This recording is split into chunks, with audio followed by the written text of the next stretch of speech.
Hi, I'm Josh Rushing, filling in for Lisa Fletcher, and you're in the stream.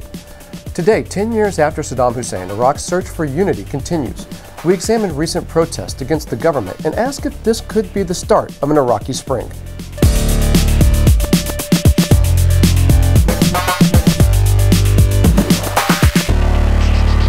Our digital producer, Maliki, is here looking out for your live feedback, so tweet her using the hashtag AJStream.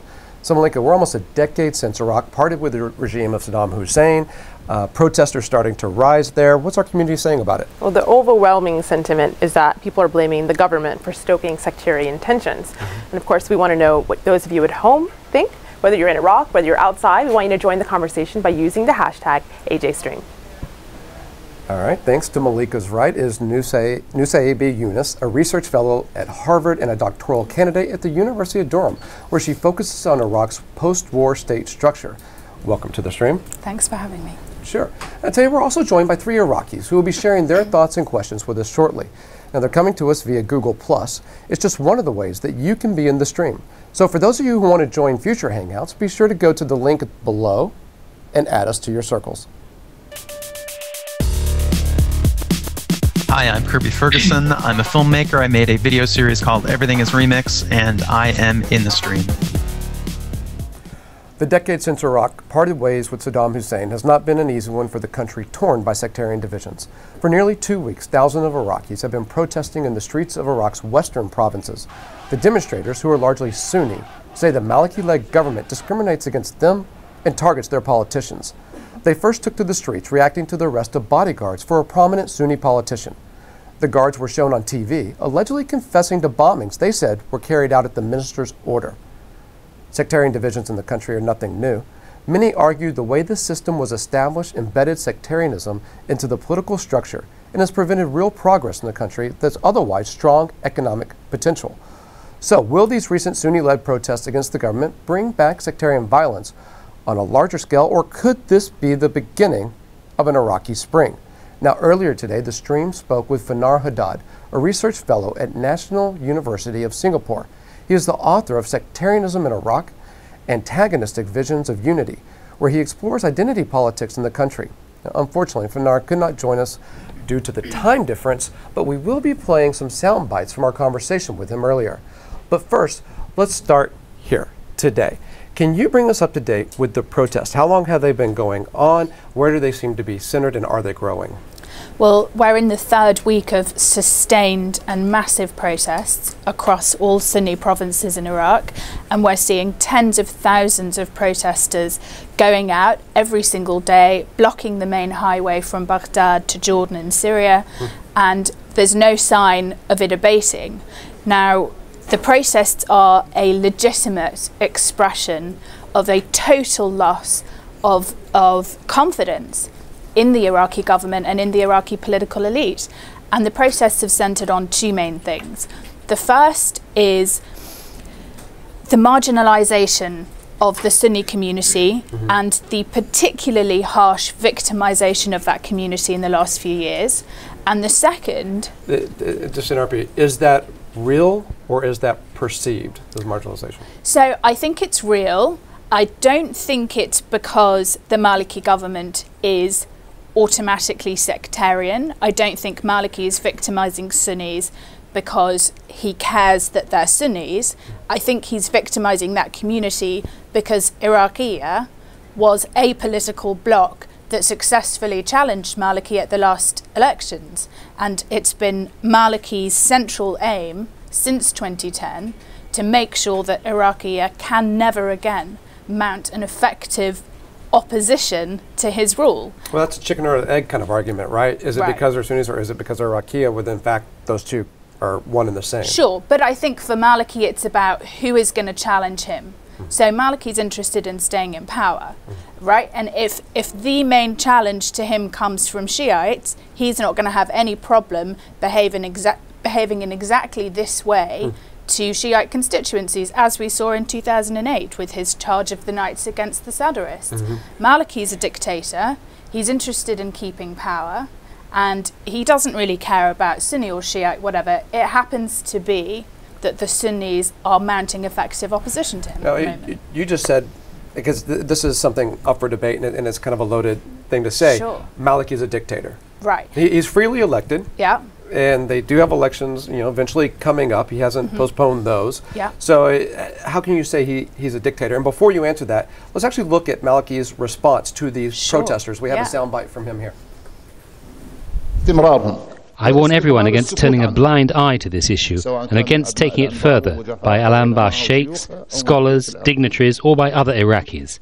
Do not tell me it is a national issue, because it is clear that it is a rotten one. It has rotten slogans and is accompanied by rotten practices. I am not concerned because it is only hot air. It will come to an end. We tell them to stop before being forced to stop by the government. Your voices have been heard and enough is enough. Okay, so maybe he's freely elected, but that clearly sounded pretty imperialistic in its tone, right? Sure, and I'll give you a clear example of why I think it's fair to call Maliki a dictator, or at least an emerging dictator. Tariq al-Hashimi, Iraq's vice president, is also a freely elected Iraqi politician. And Maliki had his bodyguards arrested. Those bodyguards were tortured. One of them has died in custody. Those bodyguards have been paraded on national television confessing about Hashimi's involvement in terrorism. Tariq al-Hashimi, Iraq's freely elected vice president, has been sentenced to death. Now, what kind of government behaves in that way? That is not a free democratic government that starts indicting senior politicians. And now these protests have erupted because Maliki is trying to do exactly the same thing to Rafael Yisawi.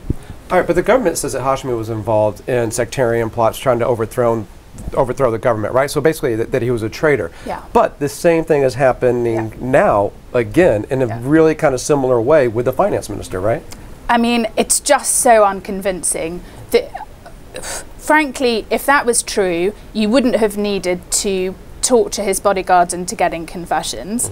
And to me, it seems pretty unconvincing that it just happens to be those political leaders who Maliki sees most threatening to him that happen to also be the ones who are guilty of crimes. I mean, I think there are plenty of members of the Iraqi parliament who are guilty of crimes, but I think that these arrests are incredibly politicized, they're transparently so, and they have led to these massive demonstrations. Well, we raised a lot of interesting points here in our community, is responding to all of them. The first is questioning the use of the term dictator. Thomas says the Spring movements were against tyrants and dictators, referring, of course, to the Arab Spring movement, not unpopular, democratically elected representatives. There's also a question here that some of our community's members are echoing, and I'm going to direct this to Maryam Wissam in our Google Plus Hangout. Maryam, Michael says, is the Shia-Sunni divide a religious topic or a cultural one or both? And is this the trouble with having Islamists, quote unquote, government influence? We're going to talk about the word Islamist in our leads in just a bit. But Maryam Wissam, speaking to us from Dubai, I'd like your views on this, because I know you just wrote a blog post on what the media's role in framing this as a sectarian issue was. I was just discussing with my colleagues that how can you really explain this Sunni-Shia divide in Iraq with simple words? I think it's both religious and cultural. I mean, the question that the lady posed on Twitter is a very legitimate question: the influence of Islamist governments on the society. But I think that after the fall of, I mean, that's my opinion, after the fall of Baghdad in 2003, there was a need to kind of reconstruct the meaning of Iraqiness, reconstruct different ideologies. The whole country was supposedly, all of a sudden, did not belong to this Arab national project. It became, I mean, everybody and every sect, let's say, tried to renegotiate their Iraqiness within the big umbrella that is Iraq post-2003, and that obviously the conflict between the Sunni and Shia, the fact that Iraq was ruled by the al-Ba'ath government led by Saddam Hussein, who is Sunni leader, that was arguably a Sunni Muslim hegemony, and then that was then translated by Maliki's rule now, which is a Shia Muslim hegemony, this conflict is both, I mean, religious and cultural, and I'm always reminded by this thing that my parents keep repeating, that before 2003, being Sunni and Shia only, I mean, the topic, you would raise that topic if you want to get married. But after 2003, it has become an essential issue where you need to identify yourself as an Iraqi. And hey, the first question, can I interrupt you for just a moment? Yes. Because it's not just Sunnis here. I mean, Muqtada al-Sadr has also called for support for the protesters. Let's look at a clip from Sadr now. The protests will continue as long as the politicians follow a policy that serves their own interests. The politicians should work for the people, not for their own interests. The people have to call for their rights. I said earlier, the Arab Spring is coming, and Iraq's spring will come soon too. So is there unity in the dissatisfaction? Well, look, I think that there is. I think that there are a number of shared concerns that cross sectarian boundaries. And those are that the Iraqi government is failing to fulfill its basic roles as a modern state. Right. It's failing to uphold the rule of law. It's failing to provide a basic infrastructure and basic services. And it's failing to provide the Iraqi citizens with security. And those are concerns that all Iraqis share. The trouble is when you're trying to organise and to speak across the Sunni-Shiite divide only a few years after a tragic civil war, that there's a great deal of mistrust and there's a great deal of miscommunication and insensitivity in both camps when it comes to trying to negotiate their identity in terms of the other. I want to bring in Fanar Haddad, who we spoke to earlier. He makes a point about this, that on one level, I think you can look at this as seeing Sunni and Shia, but on another level, it's more complicated than that. Let's hear what he has to say. What really complicates this is general views towards on the legitimacy of the post-2003 order. And I'm not talking about popularity here, I'm talking about legitimacy, in the sense that for many Shia Arabs, again, a significant body of opinion amongst Shia Arabs, that this order, as horrendous as it is, as poorly functioning as it is, it's still our order that we would not want to see fall apart. They place enough faith in this new order as sort of the guarantor of Shias in Iraq. And you know, the narrative that one comes across is that the alternative is the Ba'ath. And this is, of course, a narrative that political leaders are all too happy to propagate. The alternative to us, as bad as we are, is the dreaded Ba'ath. So that means no more celebration of Shia identity or Shia ritual, no more Shia ascendancy, and it's back to the days of the Ba'ath, or indeed back to the violence of the past few years, the sectarian violence of the past few years. For a lot of Sunni Arabs, this doesn't hold water. They don't accord this entire enterprise any legitimacy whatsoever. They'd be more than happy to see the entire order collapse. They do not identify with it in any shape or form. All right, I want to bring in two clips showing the divisions and how both the Sunnis and the Shia view the current protest. Now, the first clip is a speech delivered by Ahmed Ilwani, an Iraqi parliament member who recently held a rally in Fallujah. And the second clip, it's a sermon delivered by a sheikh, Jafar al-Ibrahimi. Now, take a look into their opposing views of the current government.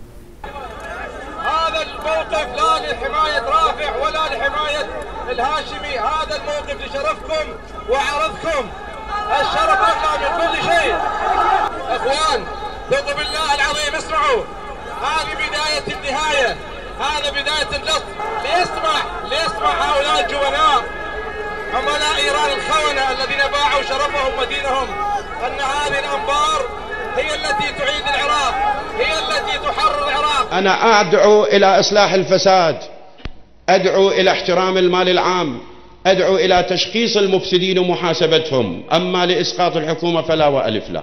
وبالمناسبة ترى مو شغلة أخاف تنزل، مو شغلة مالكي أو مو شخصية، أنت مذهب أنا عندي. I have my sect to support, he follows out with. Mohammed Al-Adib in our Google Plus Hangout, I want to go to you. I want you to pick up on what you just heard, but also this tweet from Alex who says, Iraq was set up to fail. Its constitution and electoral law incentivize sectarianism. Would you agree with that? Yeah, absolutely. The problem with the Iraqi constitution is you have to set up a national unity government after an election that all parties can agree on, and such a cabinet would look like the Iraqi opposition party having very key and strong ministerial posts like finance minister and electricity and so on. The problem with that structure is if the prime minister has his own opposition working for him in his cabinet, it's in their interest to make him look bad so he can lose the next election.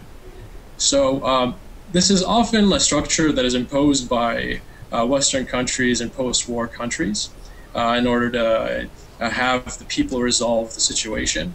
But it's really like an outsider perspective as to how and short-term perspective as to what the government should look like and how it should develop in its course.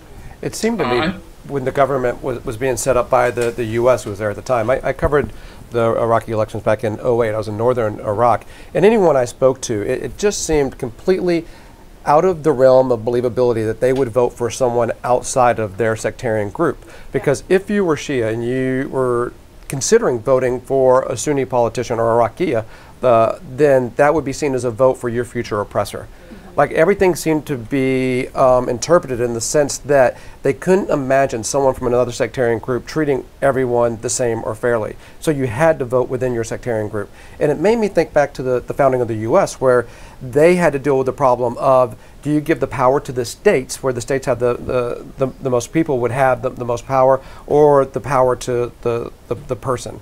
And so they set up two different houses. One state had, each state gets 2 people in the Senate, and in the House of Representatives, that's based on population, so it represents the people regardless of the states.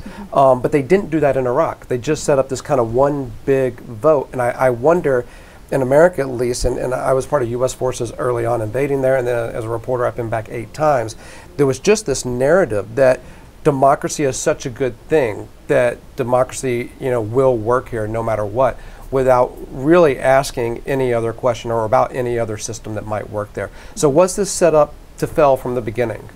Yeah, I think you've made a really good point, especially at the beginning, and I think that goes right back to what we heard in the clip from Ahmed Al-Anwani. And the point is that when he speaks, he does touch on issues that would resonate with all Iraqis, talking about wanting to be treated with dignity by the government, wanting an end to corruption, but then ends by saying, this is a matter of supporting my sect. And too often there are Iraqi politicians who speak in a way that's completely alienating to the other sect. And I think what the best hope for Iraq would be a strong cross-sectarian, anti-corruption, popular political movement. I think so many of the themes that we're seeing in the Iraqi protests today could have so much resonance if only there could be the sensitivity to not use Ba'athist symbols, to not use Ba'athist era flags, which mean very different things to the 2 different communities. But, there still isn't an understanding in Iraq of how you reach out to the other community. Well, you bring up corruption, and I think we give Maliki a hard time in this environment, but Fanar has an interesting point about this may be bigger than just Maliki. Let's hear what he had to say. The problem with Iraq is not Maliki, it's not Alawi, it's not about individuals. I mean, the entire system, the very structure of the system is flawed, starting with the constitution and going on down from there. I mean, no better illustration is the fact that you don't see resignations. Resignations are a very rare event in Iraq. As far as I know, Isawi himself hasn't resigned yet. I mean, you'd expect him to resign if no one else. Now, why is he not resigning? Well, we know why. Because the ministries are personal fiefs, or at least a fief of a party or a list, or if not the actual individual himself. Giving up that is giving up all kinds of access to patronage, to jobs, contracts, what have you, that you can use as leverage for yourself as the embattled minister. But it's astonishing. Not even a resignation. And it's that idea, the idea also of corruption that's coming up. This Facebook post from Muthanna says, Iraqis suffered in many ways. The US government brought in a bunch of scum. We also got a video comment in Nusayba. Have a listen. This is from someone inside Iraq. My name is Ahmed from Iraq. Series of destruction for one of the most rich area on the planet is continuous. People there are being slaughtered by death squads, tortured, raped by police, killed by corrupted gangs, and they are starving. The democracy is only a corrupt game. We need all these to be swept out. Thank you. So he says they all need to be swept out. This tweet from Alex, would new elections help? Will that help sweep them out? Well, I suppose it depends how much confidence you now have in elections in Iraq, given the amount of power Maliki has. If we remember back to 2010, there was enormous controversy over the Justice and Accountability Commission just disqualifying hundreds of potential candidates from even standing. And that commission was run by Chalabi, by a bunch of MPs who weren't exactly impartial. And Maliki has made great strides in the last few years towards taking over control of the Electoral Commission. And if you remember back to 2010, when the results were announced and Maliki hadn't won a plurality, he said, as Commander-in-Chief, I declare that, these must be invalid and we must have a recount. So what's to stop Maliki from simply recounting a result until it suits him, until it's the result that suits him? And this comes back to how much power does Maliki really have now? And I think it's been massively underestimated. He has control over Iraq's security forces, and that's an absolutely enormous force. We're talking 1 million people.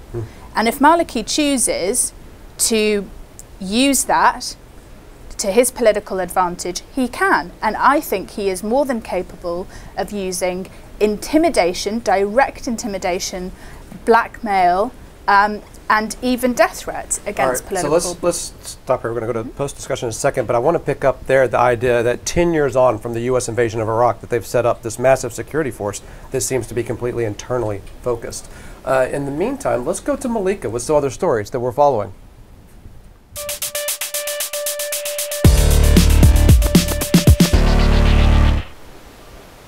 First Tupac and now Kulthum. The Egyptian singer was recently brought back to life through a hologram.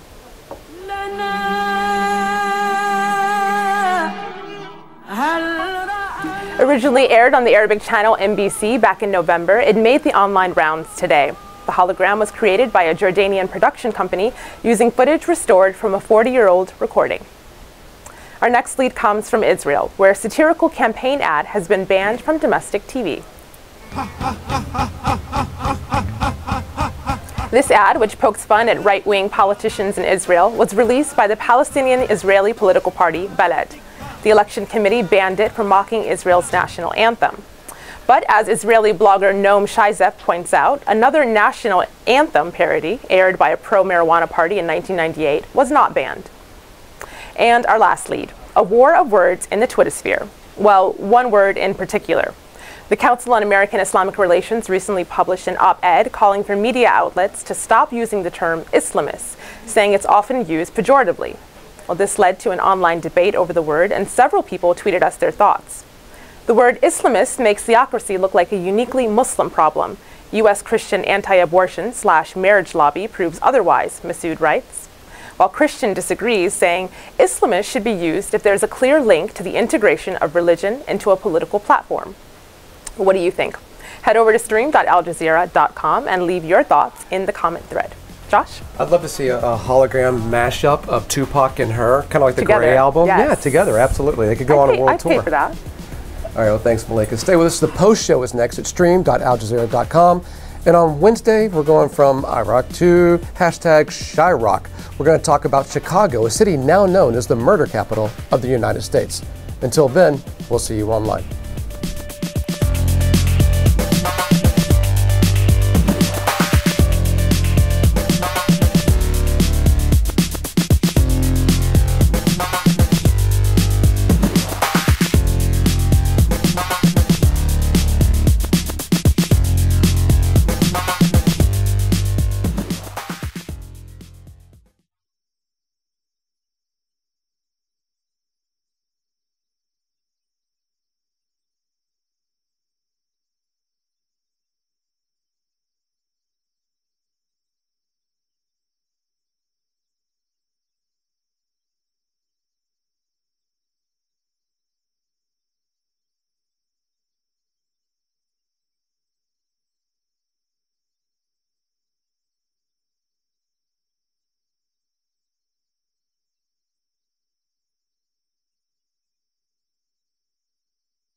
Okay, great. Welcome back to the Post Show. We're still talking about Iraq and the protests that are there. I know I said that we were going to come back and talk about Maliki's power, and by power I mean the men with guns and the security situation there. But before I do, I want to get our community back involved. Maliki, let's go back to the Google Plus Hangout. Yes, Google Plus Hangout. Let's talk to Shok Ayman, who's speaking to us from Toronto. Shok. No. You were recently telling our producers that you don't think the protests are illegitimate or politically motivated or even rooted in sectarian tensions. Can you elaborate on that? Yeah, not 100%. I think people are genuinely frustrated with the feeling of being marginalized.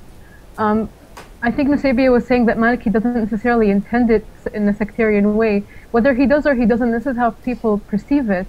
And I think that's why people are protesting. I don't think it's necessarily, I mean, definitely there are, and I don't deny that there are politicians, tribal or religious leaders that are taking a free ride, I think, on the backs of protesters, but I think they're given this microphone, or their voices are given, are overemphasized because the government wants to delegitimize people's demands. But I think people are making good points, and I think they're protesting because they really do want to end corruption. They really do want to just live a normal life. The average person just wants to have electricity, have good water supply, clean water. Yeah. How does what's happening next door in Syria affect, I think, people feeling empowered to change what's happening in Iraq, or what happened earlier? I mean, we began the show by asking, is this another spring? Or is this a revolution like Syria? I mean, they must see all this happening in the world around them. Does that influence? Are they referencing those movements in this? I mean, I don't really see this as part of that wider movement so much. I think, if anything, the horrific violence that we've seen in Syria is something that's giving a lot of people pause for thought. And I think it's worrying, and I don't think that anybody wants Iraq to return to a state of civil war. We've seen what that's like, and it's horrific. And I think what's been fantastic about these protests is that they have been completely non-violent. And I think that I'm personally really hoping that they stay that way, and that Maliki's not tempted to try to crush them with violence, which is what Assad did, which is how these things can completely spiral out of control. There have been some worrying trends. A protest in Mosul was dispersed with police with batons, firing into the air. A couple of protesters were injured. And I very much hope that that isn't the start of a new approach by Maliki. Well, one non-violent solution perhaps would be early elections. Do you think that those are possible, and would they make any difference? It's an interesting question. Is it possible? I think if Maliki allows early elections to go ahead, it's because he thinks that he's got a pretty good chance of winning and coming out with a renewed mandate. I think as long as elections take place and they are properly monitored and we can have confidence in the results, and we don't have this rash disqualification of people under charges of Baathism, and if they really are free and fair, then I think that could be a positive thing. But of course, at the moment, I personally don't have confidence that they would be. Even if you get past the idea of free and fair, and if you get past the idea of corrupt politics, even if you have free and fair elections, would it again just be kind of reinforcing this idea of group identity and how that influences Iraq's politics? In fact, Fanar had an interesting quote when we talked earlier about the idea of group identity and how it plays into politics there. They're only as deeply rooted as people, as the holders of these identities feel them to be at a particular time. Deeply rooted, I mean, you know, one way to play it, you could say, well, they're 1,400 years old, but I'm not sure that's the case. As I said, I think it's how deeply people feel them to be at a given time, which reminds me of this psychologist, I can't remember her name now, but the way she explained group identity, she said that we have a tendency to always think that where we are today in terms of identity, we've always been and always will be. Will the Sunni ever be okay with having a minority role? Even if they have another set of early elections and it comes out with the same results, will the Sunnis be okay accepting a minority role in the country, or will they always not be happy with that because they used to be in power? I think that there has been a reconciliation in the Sunni community with the idea of being a minority partner in government. I think what they want is to be a minority partner in government. You know, after 2010, there was the Erbil Agreement. Alawi was supposed to be head of a National Security Council that Maliki never allowed to form. You know, there was supposed to be a permanent Sunni Minister of Defence with real power, with real checks and balances on Maliki's power over the security forces. That never really materialised. And now Maliki's been arresting... to boycott elections many times, right? Alawi, Hashmi both threatened to boycott Right, because this is what happens after the election. You make an agreement to enter into a power-sharing government, except you're not allowed any power, and your agreement's completely flouted. There's no recourse to rule of law. There's no way to enforce that agreement. And people who stand up and make a fuss about it, like Hashmi by calling for a federalist solution, then you get him being charged with terrorism and hundreds of supporters being arrested. Right. So, I mean, that's not democracy. That's not power sharing at all. That's just, that's just oppression, straightforwardly. Well, 10 years on, of course, from the US-led invasion, we see this tweet from Dawood who says, "It's really amazing that we're still hearing about chaos across Iraq, but one person thinks he has a solution." Have a listen to this video comment. The optimal solution to this crisis is for the government to accept the legitimacy of these demonstrations, to apologize to Dr. Raf al-Isawi, and to sit with representatives of these demonstrators in Baghdad on a common table where all issues are put forward openly and tackled in a sincere way. Those three things, will that work? I mean, if Maliki really has the foresight to do that, I think that would be an incredibly sensible way forward. The protests are legitimate. If he could recognise that, but he hasn't so far. We saw the clip of him earlier saying, this is hot air, you know, it's rotten. This is not a helpful and constructive approach. Have you always had this view of Maliki, or has it kind of... No, certainly not. I think that, not just me, I think a lot of people in 2008, when he turned on the Sadrists, when he was willing to take a strong stand against the militias, had a lot of confidence in him. And then in the 2010 elections, 2009-10, he had this kind of cross-sectarian rhetoric and the platform, and he was actually making an effort to forge a slightly new way. And I think a lot of people were encouraged by that. The trouble is that since then, we can now look back and interpret those actions as just naked power games, because he's been so quick to drop any pretense of this kind of cross-sectarian consensus building, and he's been so quick to ally himself with the Sadrists again when it suited him. So I think a lot of people have been very disappointed, myself included. I'm going to end this one on a grim view today, I think, with Maliki. All right, on Wednesday, we're going to go from Iraq to hashtag Chiraq. We're talking about the underlying reasons for gang violence in Chicago, a city now known as the murder capital of the United States. Until then, we'll see you online.